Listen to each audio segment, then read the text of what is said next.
오늘 우리에게 주시는 하나님 말씀은 요한계시록 21장 22절로 27절 말씀입니다.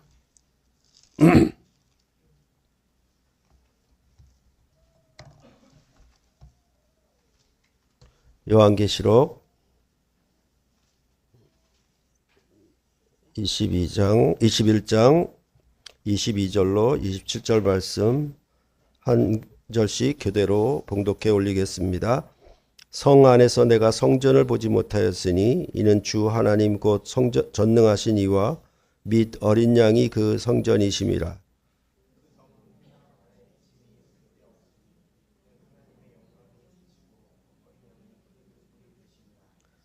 만국이 그 빛 가운데로 다니고 땅의 왕들이 자기 영광을 가지고 그리로 들어가리라.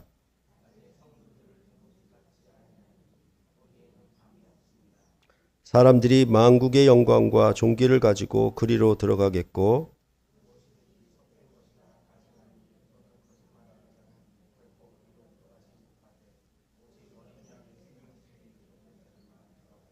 아멘.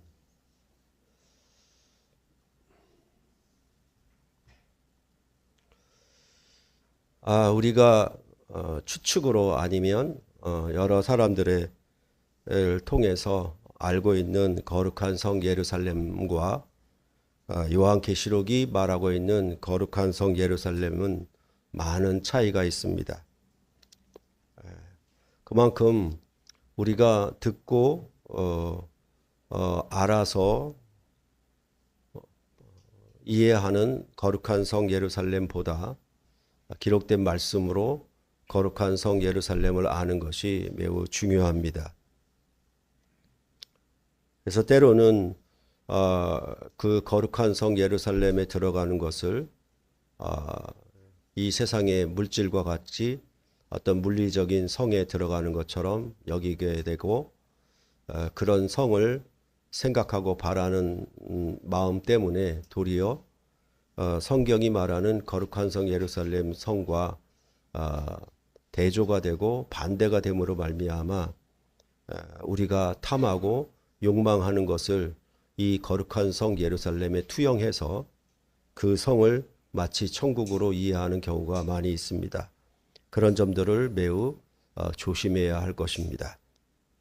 그렇게 볼 때 이 요한계시록이 말하는 거룩한 성 예루살렘은 신부와 아내로 말하고 있다라고 말씀을 드렸습니다.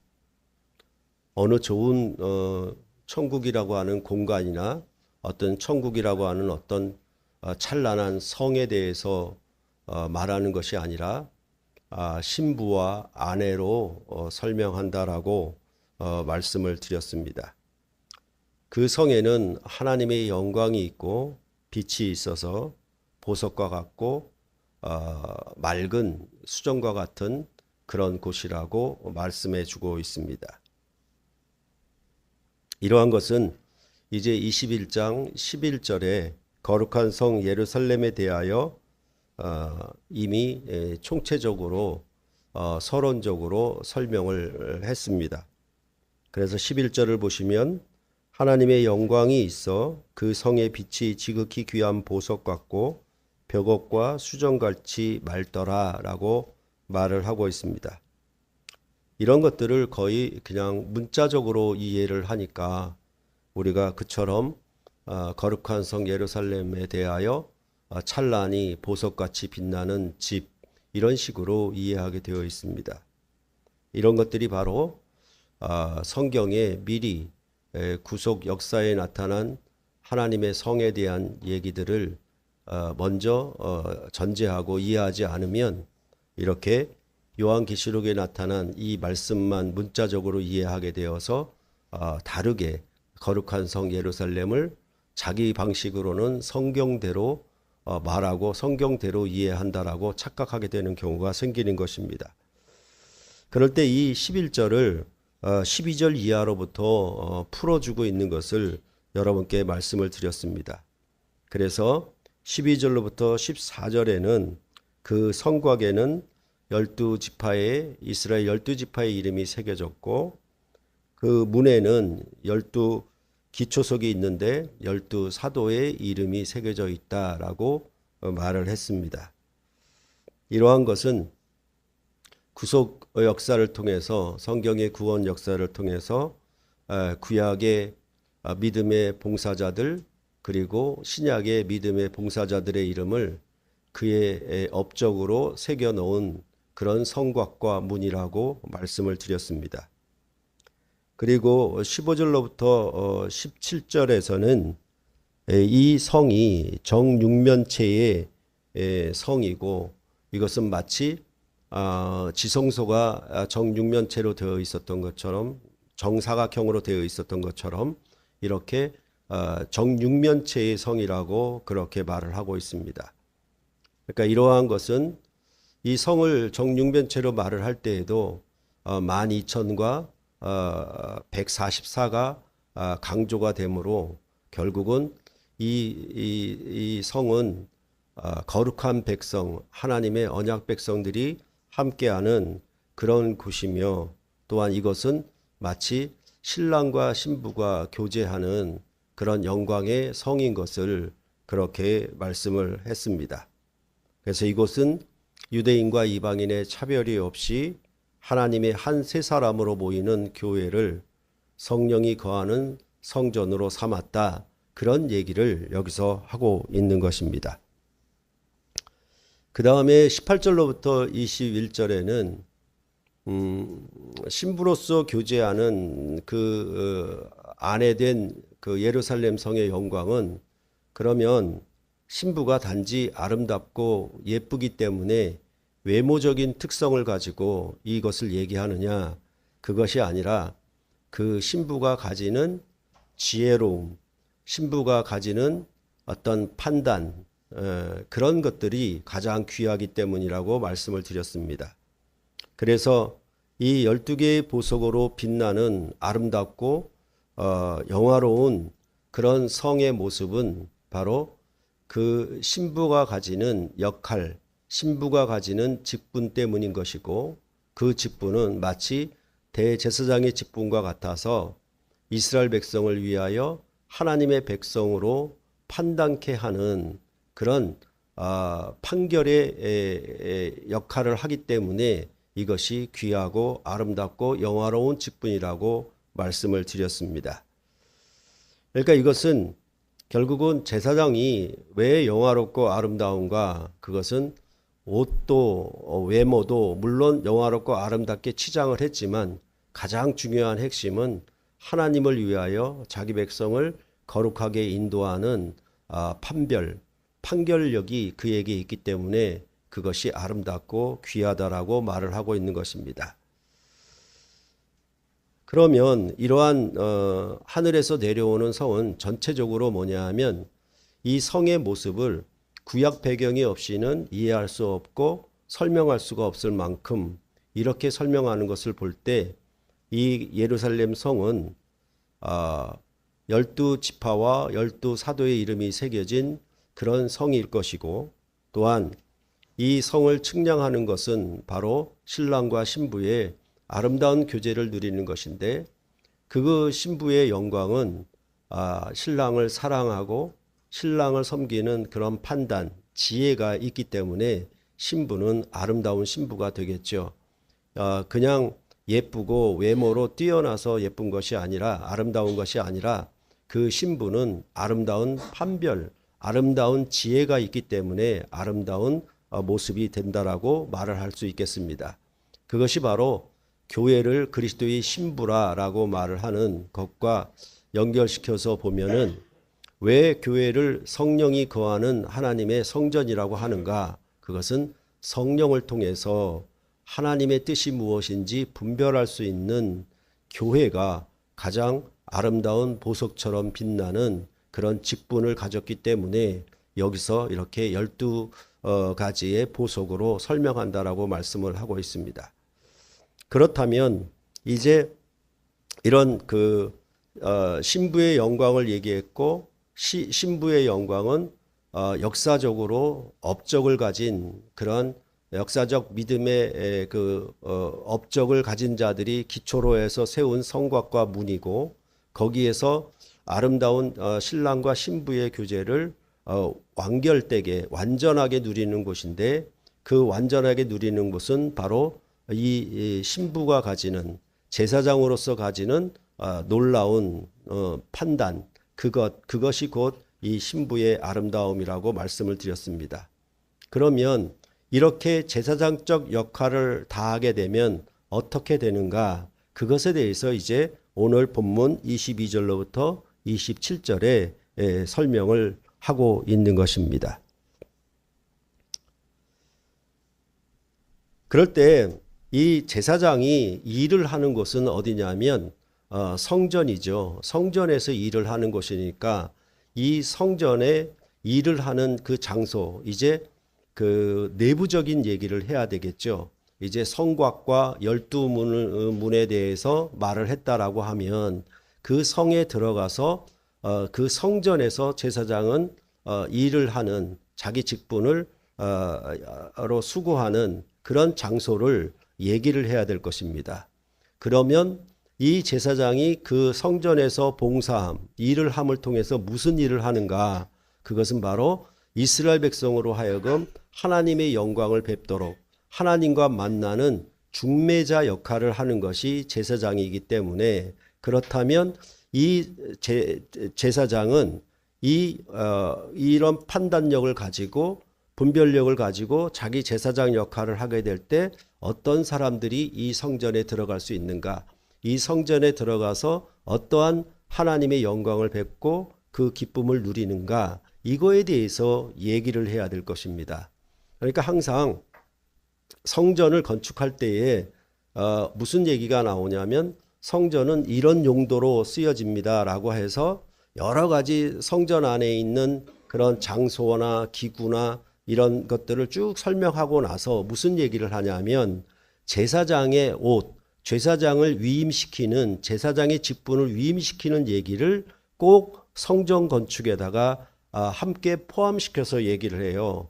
그러니까 이 건물이 있으면 건물 안에 봉사하는 자가 누구냐, 이 성전을 봉사하는 일꾼들이 누구냐를 설명해서 성전 건축을 말을 하는 것이지, 성전 건축만, 외곽만, 겉에 나타나는 건물이나 그런 구조만 얘기하는 것이 아니라 이 구조 안에서 어떻게 제사장이 봉사하는가, 그리고 이 제사장은 그 봉사를 통해서 무엇을 이루려고 하는가를 설명해야 될 것이고, 그 다음에는 무슨 얘기를 하냐면, 이 제사장의 봉사를 통해서 거기에 들어가는 자들, 성전에 들어가는 자들은 어떤 생명을 누릴 것인가를 얘기해야 전체적으로 그 성전을 건축하는 용도, 성전을 건축하는 목표가 다 설명이 되는 거겠죠.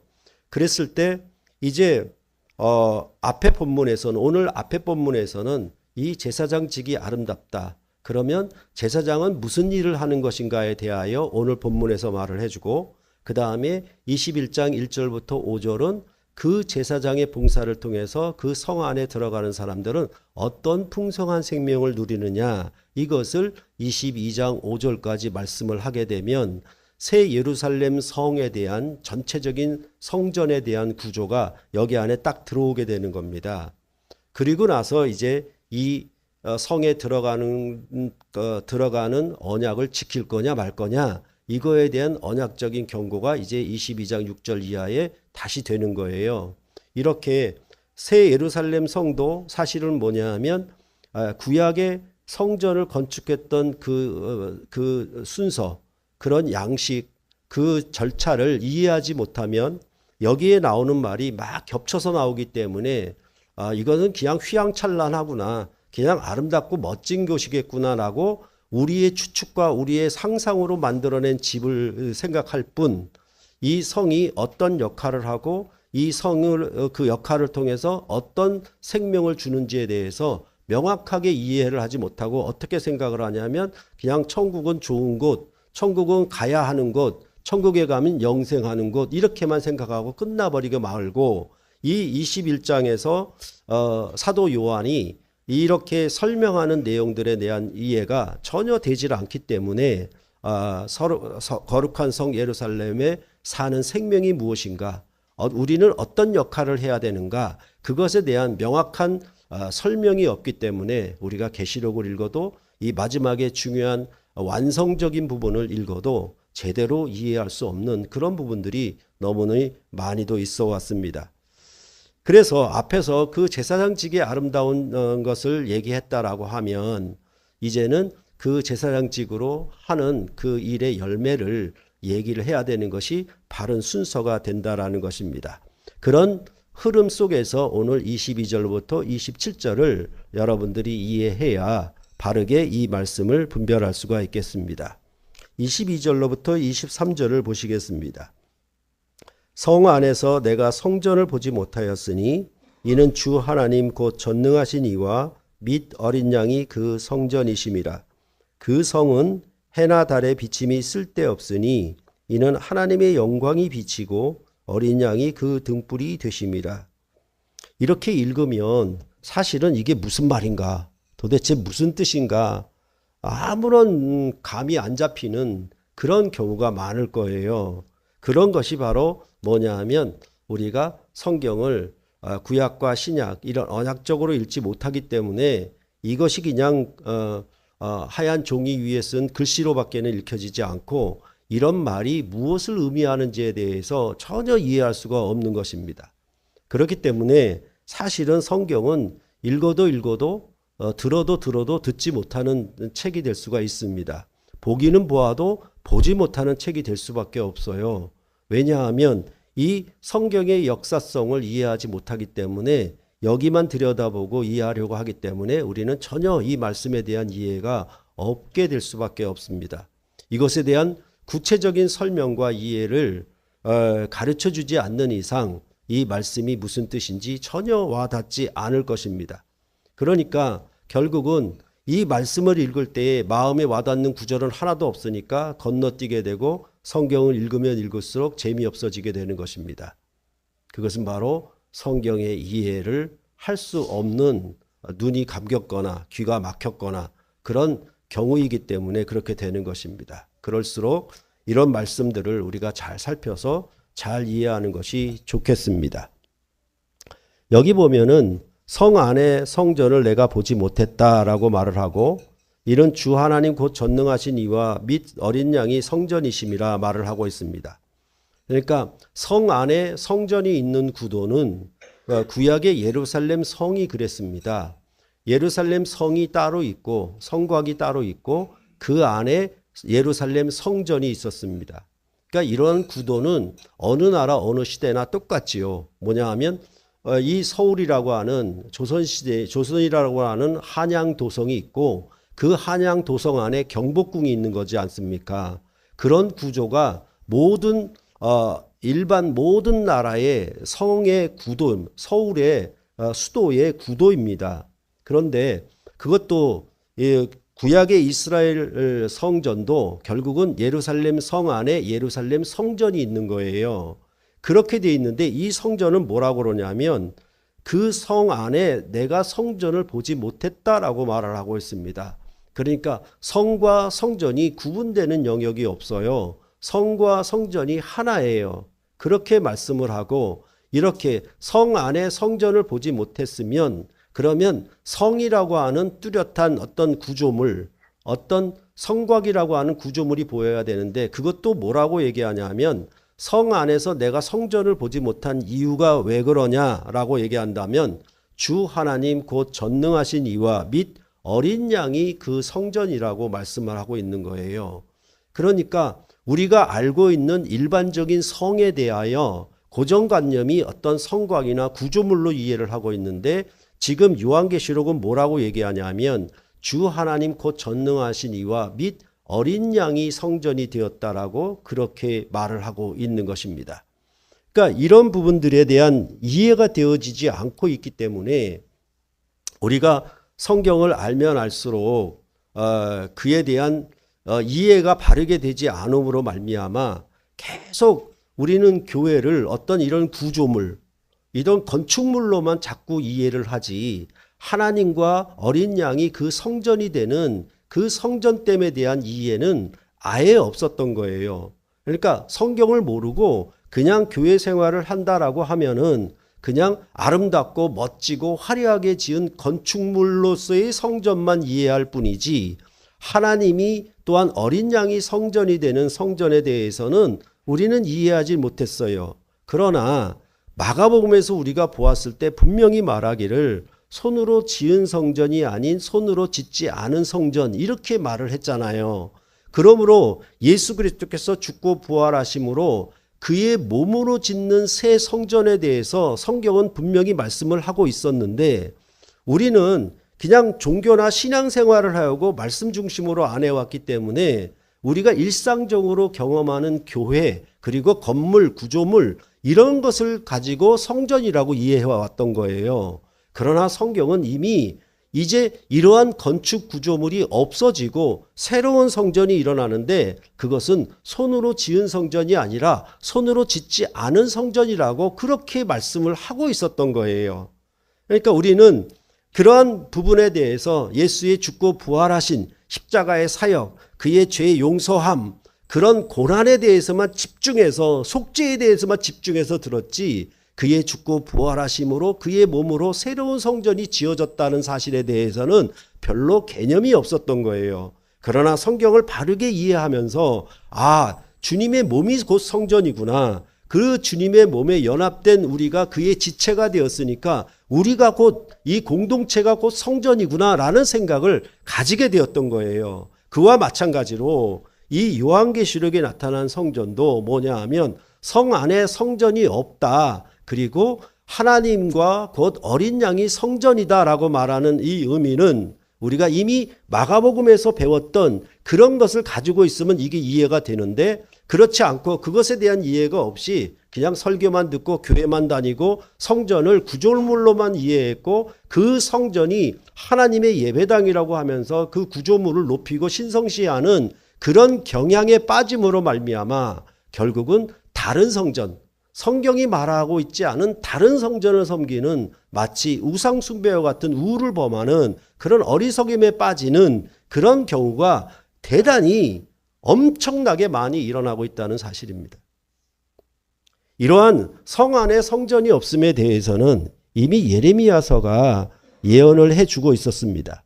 예레미야 3장 16절로부터 17절을 보시면은 한번 찾아볼까요? 예레미야 3장 이사야 다음에 3장 16절로부터 17절입니다.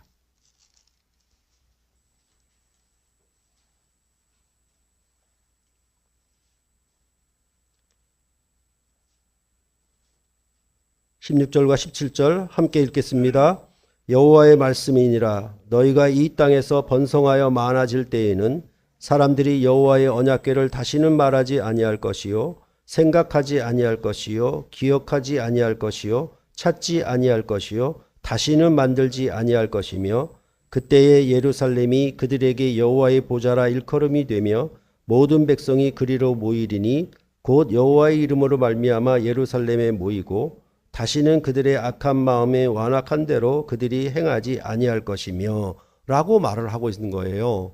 그러니까 여기는 뭐냐 하면 여기 강조하는 바가 뭡니까? 여호와의 언약궤를 다시는 말하지 않는다. 또 생각하지도 않는다. 기억나지도 않는다. 찾지도 않는다. 다시는 만들지 아니한다. 이렇게 말을 하는 거예요. 언약궤가 이 성전의 핵심인데 이것에 대해서 없어질 것이라고 사라질 것이라고 도무지 찾지 못할 것이라는 방식으로 이렇게 새로운 성전을 얘기를 하고 있는 것이 예레미야의 예언이었습니다. 그것은 구약의 구조물로서 건축물로서 가지고 있는 손으로 지은 성전이 없어지고 새로운 성전이 있게 된다는 의미를 예레미야서는 이미 예언을 해왔고 그것이 바로 성 안의 성전을 내가 보지 못했다라는 말과 같이 우리가 연결해서 이해할 수 있는 말이라고 생각을 합니다. 이에 대해서 이사야서 65장 17절도 이렇게 말을 합니다. 보라 내가 새 하늘과 새 땅을 창조하노니 이전 것은 기억되거나 마음에 생각나지 아니할 것이다. 즉 옛 것은 사라지고 새 것이 오기 때문에 이전 것은 기억하거나 생각나지 아니한다라고 반복해서 또 말을 하고 있잖아요. 완전한 새 것이 온다라고 그렇게 말을 하고 있는 것입니다. 그렇기 때문에 이제 이 예루살렘 성을 자꾸만 그러한 구조물로서 건축물로서 이해하는 것은 정말로 만부당한 이해고 정말로 잘못된 이해예요. 가장 중요한 것은 여기 말을 하는 것처럼 이 하나님과 어린 양이 그 성전이 된다라고 하는 그 말씀을 잘 이해함이 우리가 거룩한 성 예루살렘을 바라보고 있는 그런 목표를 삼아야 한다라는 것입니다. 그것은 바로 하나님께서 이렇게 예레미야와 이사야의 예언한 성취를 이제는 요한계시록에서 완전히 다 이루어졌음을 말을 하고 있는 거예요. 완결되었음을 이렇게 말을 하고 있는 것입니다. 그래서 여러분께 늘 말씀을 드렸다시피 예수의 죽고 부활하심으로 그의 몸으로 짓는 새 성전, 이것이 이미 성취가 되었고 그 나라가 시작되었고 예수 그리스도는 교회의 신랑이고 교회는 그의 신부라고 그렇게 말하는 그 관계를 우리가 끝까지 가져와서 그것이 이 하늘에서 내려오는 거룩한 성 예루살렘을 바로 신부와 아내로 말을 하는 것과 연결시키면은 이것이 어떻게 시작되었고 어떻게 완성되었는지 충분한 이해가 될 수 있도록 요한계시록은 우리에게 말을 하고 있는 것입니다. 이러한 것은 바로 성 안에 성전이 있었던 옛 시대와 옛 성전의 교제와 질서는 끝났다. 이제 새로운 성전으로 완공되었다라는 의미가 오늘 말씀에 이렇게 표현을 하고 있는 것입니다. 또 하나 그 성은 해나 달의 비침이 쓸데없으니 이는 하나님의 영광이 비치고 어린 양이 그 등불이 되심이라 이렇게 말씀을 하고 있는 것입니다. 그러니까 이것을 곧이곧대로 읽자면 해나 달의 비침이 쓸데가 없습니다. 왜냐하면 하나님의 영광이 비치고 어린 양이 그 등불이 되시기 때문에 그렇지요. 그러니까 이 빛과 등불의 관계를 해나 달의 관계로 묘사를 하고 있는 것이죠. 그러니까 둘 다 빛 발광체잖아요. 물론 반사된 발광체이긴 하지만은 여하튼 이 해와 달의 관계를 여기서 말을 할 때 뭐라고 하냐면 영광이 비치고 어린 양이 등불이 되시기 때문이라고 또 그렇게 설명을 하는 것이죠. 그럴 때에 이것은 전체적으로 뭐냐 하면 그 성소 안에 등불을 빗대어서 하시는 말씀이에요. 그러니까 이스라엘 백성이 성막 안에 들어가게 되면 성소 안에 7 등대가 있었죠. 7 촛대가 있었죠. 그것만이 빛을 비추는 등불이었고 그 등불의 역할을 하는 것이었고 그랬는데 이제 그런 등불이 필요가 없다. 이제 새하늘과 새 땅의 새로운 성전에는 새로운 빛이 비치고 새로운 등불이 함께하기 때문이다 라고 이렇게 말을 하고 있는 것입니다. 이런 것은 이제 그러면 해와 달이 없어지느냐 사라지느냐 이렇게 생각하기가 또 쉬워요. 그런데 여기에 강조점은 해가 없어지냐 달이 없어지냐 이런 쪽의 강조점이 아니라 해나 달의 비침이 쓸데가 없다는 데 강조점이 있는 거예요. 왜냐하면 그거보다 더 찬란하고 더 밝은 빛이 있기 때문에 이제 해와 달의 비침이 쓸모가 없다라는 의미로 이 해와 달의 비침을 얘기를 하고 있는 거예요. 이런 변들은 여러분들도 잘 이해가 할 수 있죠. 예전에 제가 어렸을 때 초롱불이 있었잖아요. 그 초롱불을 방 안에 비춰두면은 그 있는 데만 밝아요. 그리고 저 방구석에는 어두워요. 근데 그 빛을 대체한 것이 뭐냐면 형광등이잖아요. 형광등이 있게 되면 어떻게 됩니까? 초롱불의 비침이 쓸데가 없는 거죠. 그것에 이제 형광등이 또 없어지고 뭡니까? 이제 LED 등이 왔잖아요. LED 등이 오게 되면 형광등이 쓸데가 없는 거죠. 그런 얘기를 여기서 지금 하고 있는 거예요. 그러니까 그것을 가지고 해가 달이 없어졌다 있다 이런 얘기를 할 필요가 없이 해와 달의 빛의 비침이 쓸데가 없다. 왜냐하면 그거보다 훨씬 더 밝은 영광과 빛이었기 때문이다라고 그렇게 23절에 설명을 하고 있는 것입니다. 그럴 때에 우리가 이 23절의 말씀은 특별히 이사야서 60장 19절의 성취예요. 다시 말해서 이사야서 60장 19절을 잘 이해해야 더불어 이사야서 60장을 이해해야 이 요한계시록의 이 부분의 스토리를 우리가 제대로 깰 수 있다는 것입니다. 이사야서 60장을 한번 보시겠습니다.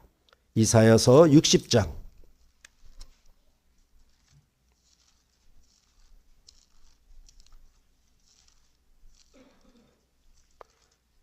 19절입니다.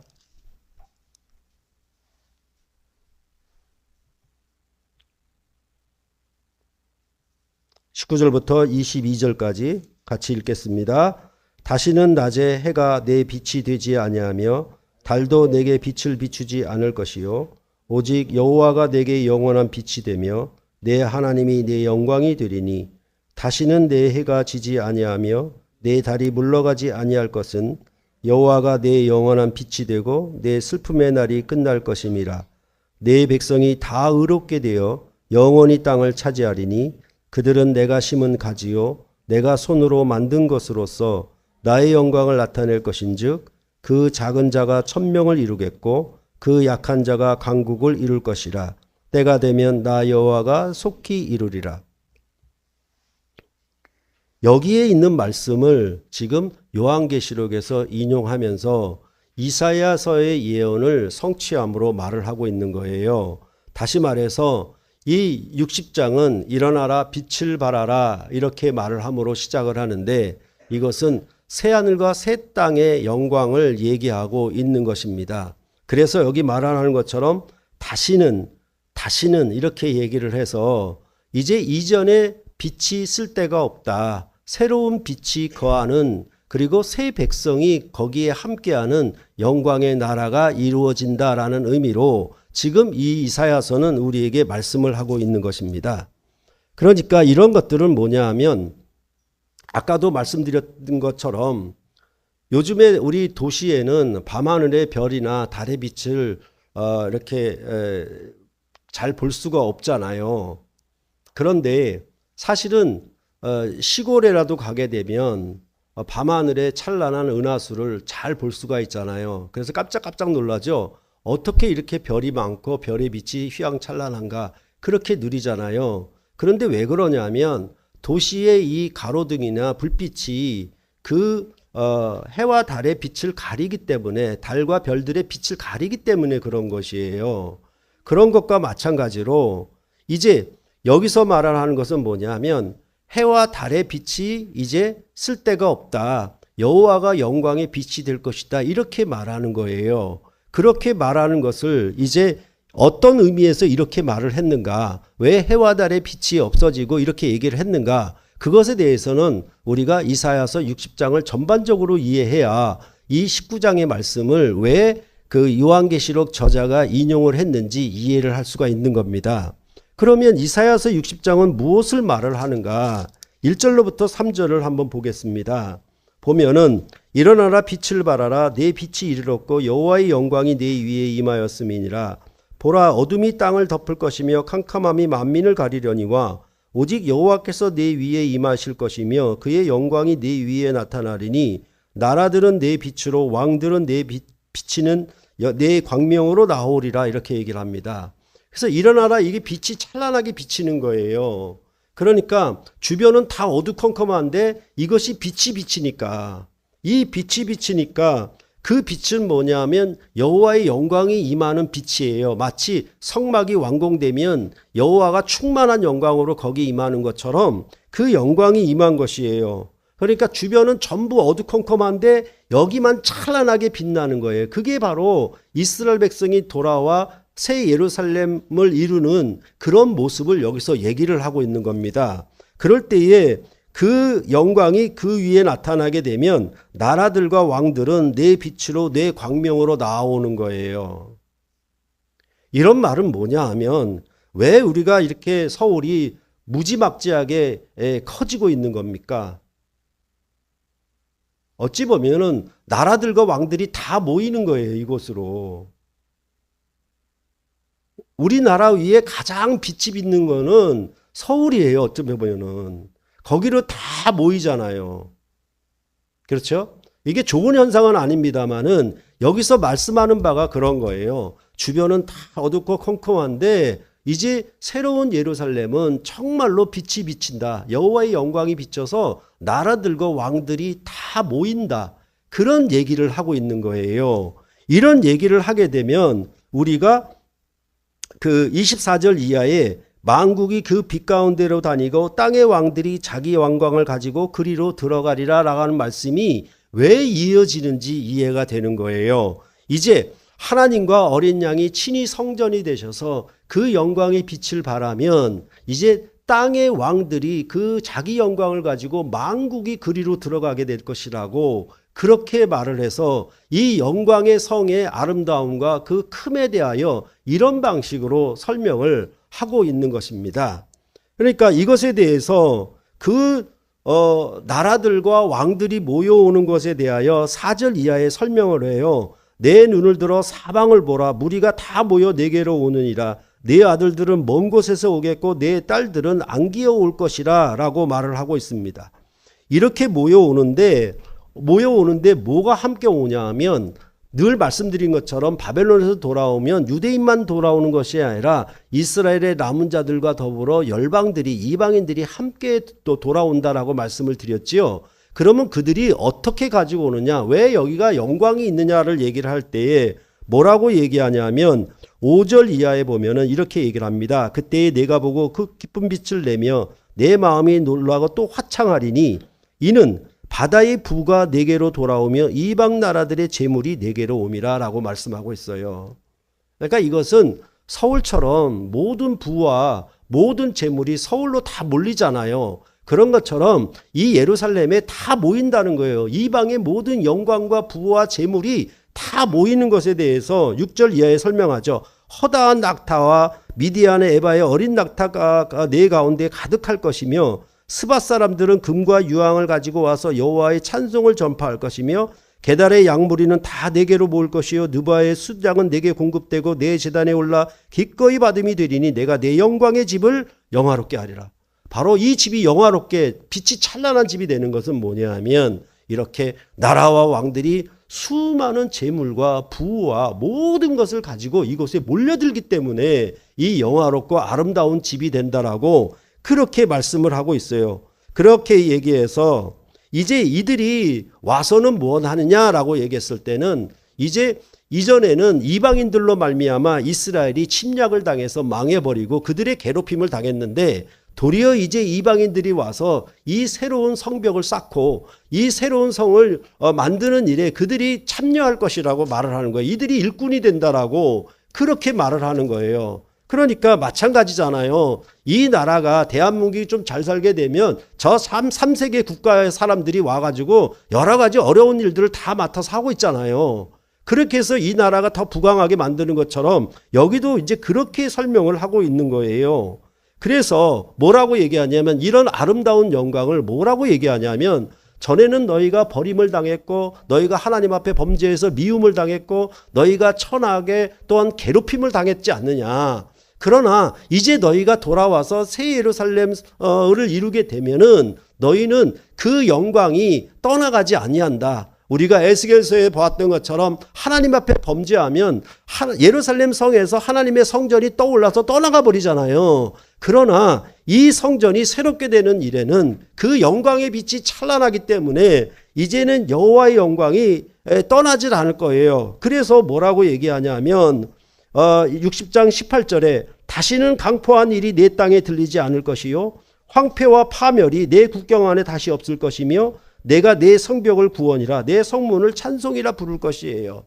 다시 말해서 이 성벽과 성문이 무너지지 아니하는 침략을 당해서 파괴되지 아니하는 그런 영영한 성곽과 성문이 될 것임을 여기서 이렇게 말을 하는 것이죠. 그리고 나서 뭐라고 얘기하냐면 19절에 다시는 낮에 해가 내 빛이 되지 아니하고 달도 내게 빛을 비추지 않을 것이다. 여호와의 영광만이 그의 빛이 찬란하게 비출 것이고 모든 어두컴컴한 가운데 이 찬란한 성의 빛과 영광이 가득하게 될 것임을 이렇게 이사야서가 예언한 것을 따라서 23절은 여기서 인용을 하고 있는 거예요. 그렇기 때문에 이 23절의 영광을 따라서 어떻게 합니까? 24절에 만국이 그 빛 가운데로 다니고 땅의 왕들이 자기 영광을 가지고 그리로 들어가리라 라고 말씀한 거예요. 이제 이스라엘이 남은 자들이 바벨론에서 돌아와 새로운 예루살렘을 이루게 되면 거기에 만국이 들어올 것이다 라고 얘기했고, 만국의 부와 영광과 재물이 함께 할 것이라고 그렇게 얘기를 한 것을 따라서 여기 만국이 그 빛 가운데로 다니고 땅의 왕들이 자기 영광을 가지고 그리로 들어가리라 라고 말씀을 하고 있는 것입니다. 그랬을 때 이러한 성들에 들어가는 것은 그럼 뭐냐, 이거에 대해서 뭐라고 얘기할 수 있느냐라고 본다라고 하면은,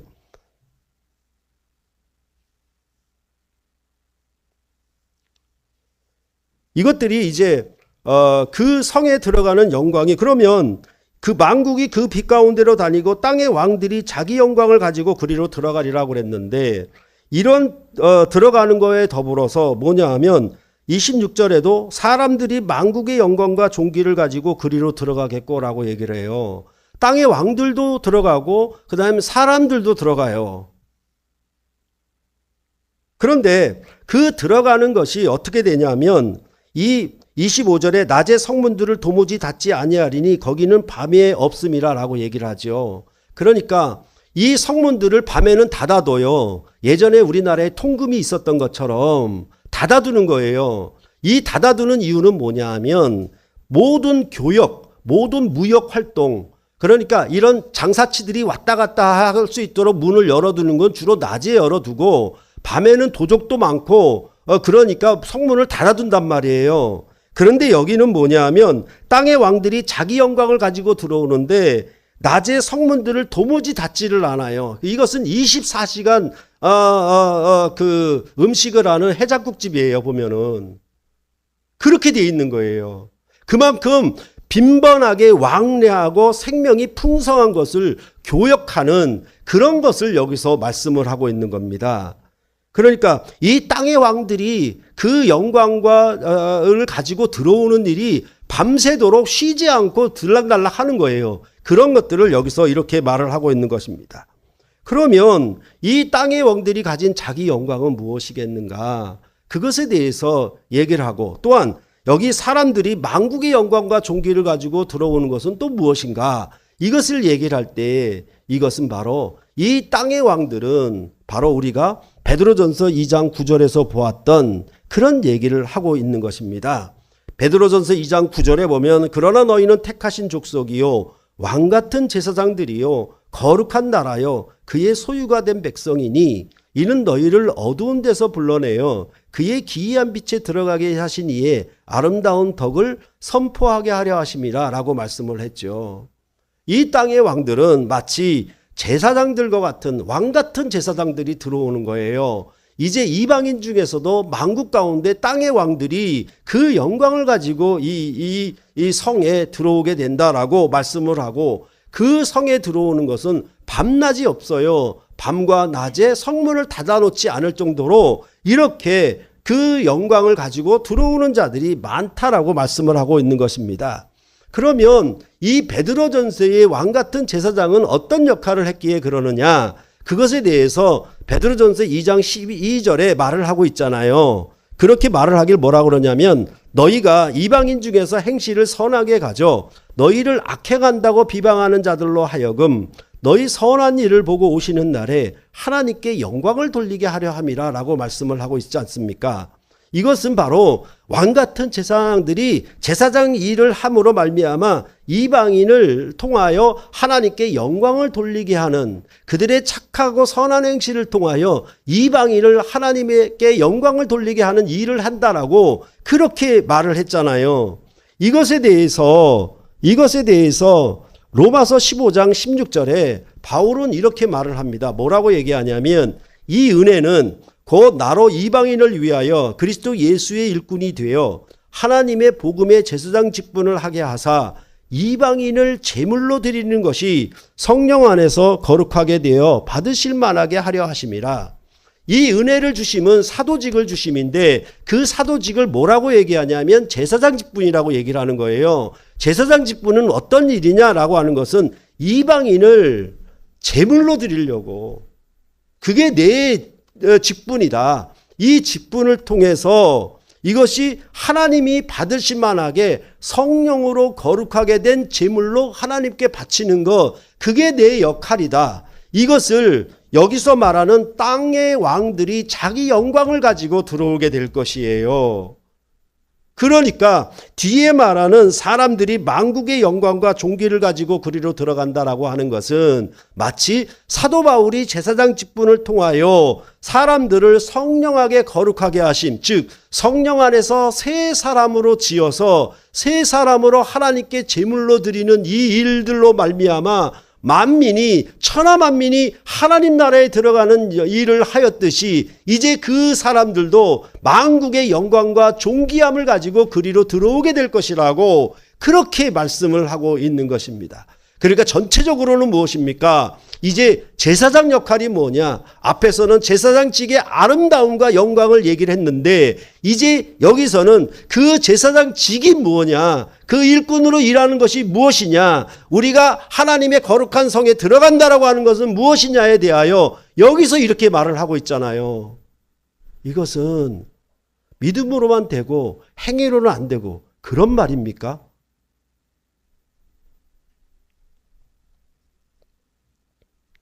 그렇게 하게 할 때 여기서 들어가는 것에 대하여 만국의 영광과 사람들이 그 존귀를 가지고 들어가는 것에 대한 반대급부로 27절에 말하는 겁니다. 무엇이든지 속된 것이나 가증한 일 또는 거짓말하는 자는 결코 들어가지 못하되 오직 어린 양의 생명책에 기록된 자들만 들어가리라, 이렇게 말씀을 하고 있는 것입니다.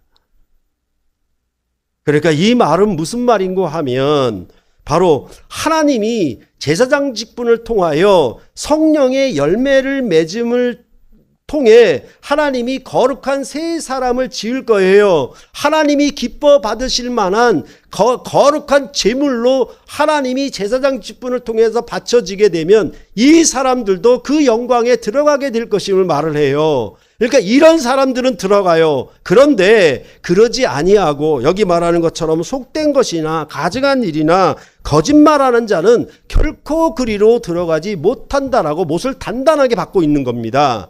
다시 말해서 이 성에 들어가는 자들이 누구인가? 그것은 바로 성령 안에서 거룩하게 들이심되고 바쳐진 바 된 이 제물들이 함께 들어가 영광의 하나님을 뵙는 것이죠. 그러니까 제사장의 봉사를 통하여 이스라엘 백성이 제물을 가지고 오면 그 제물과 함께 이스라엘 백성이 들어가 하나님의 영광에 함께 배고 먹고 마시는 교제와 생명을 누렸던 것처럼 이제 땅의 왕들의 봉사를 통하여 이 왕들의 봉사를 사람들이 만국의 영광과 존귀를 가지고 들어가게 될 것이에요. 그런데 거기는 속된 것이나 가증한 일이나 거짓말하는 자는 결코 들어오지 못한다라고 그렇게 말씀을 하고 있는 것입니다.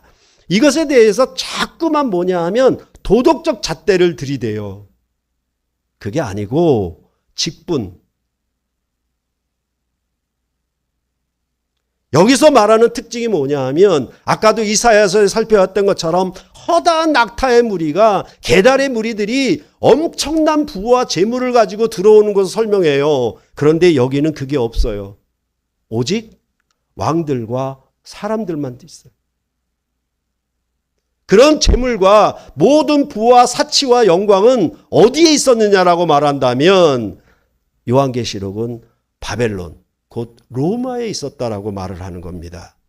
그러나 그 바벨론 성 로마와 다르게 그와 특별히 구별되어서 이 성에는 땅의 왕들이 들어갈 것이고 사람들이 들어갈 것이에요. 더 이상 재물이 그 영광과 빛을 나타내는 것이 아니라 사람이 빛을 나타내는, 사람이 중요한 것, 사람이 영광스러운 것이지. 성경은 처음부터 만물을 지으시고 아담을 지으시면 이 만물을 아담이 다스리도록, 사람이 다스리도록 사람에게 영광을 주었다라고 말을 하는 거예요. 그것처럼 우리로 하나님 앞에 가장 귀하고 아름다운 신부가 될 것이라고. 점과 흠이 없이 거룩한 신부로 날 사랑하시고 날 사랑해서 자기 목숨을 십자가에 비참하게 저주받은 몸으로 주신 그 사랑의 신랑 앞에 내가 거룩한 신부로 들어가게 됨.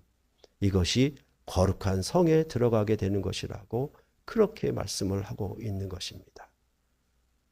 그랬을 때 사람들은 모두가 다 자기 영광과 가치를 전부 그 몸에 두른 재물과 귀걸이나 보석으로 치장해서 자기 영광을 얘기합니다. 그게 아니라 사람의 영광은 사람이 자기 영광과 자기 직분을 다할 때 그것이 영광이 있는 것이죠. 신랑과 신부로서 가정의 관계에서 얘기한다면 신랑이나 신부나 재물로 치장해서 보석이나 부와 화려함과 사치함으로 치장해서 신랑과 신부가 되는 것이 아니라 부부가 서로 사랑하는 그 직분을 다할 때 신랑도 영광과 신부도 영광과 존귀가 있는 것입니다. 그것이 곧 교회라고 말씀을 하고 있는 것입니다. 교회는 부와 재물로 교회를 이루지 않습니다. 참으로 성령 안에서 거룩함을 받은 새로 지으심을 받은 새 피조물인 성령의 새 사람이 교회를 이루는 그 영광과 존귀를 가지고 있는 것입니다. 구조물도 보지 마시고 재물도 보지 마시고 사람을 보십시오. 내 지체와 이 형제와 자매가 얼마나 만국의 영광과 존귀를 가지고 그리로 함께 들어갈 영광의 백성들인지 하나님의 신부인지 보시면 우리 이 교회는 참으로 아름답고 거룩한 성 예루살렘에 들어갈 준비를 하고 있는 아름다운 주님의 몸된 교회가 될 것입니다. 이러한 영광과 존귀가 여러분과 제게 늘 함께 하기를 소원합니다. 기도하시겠습니다.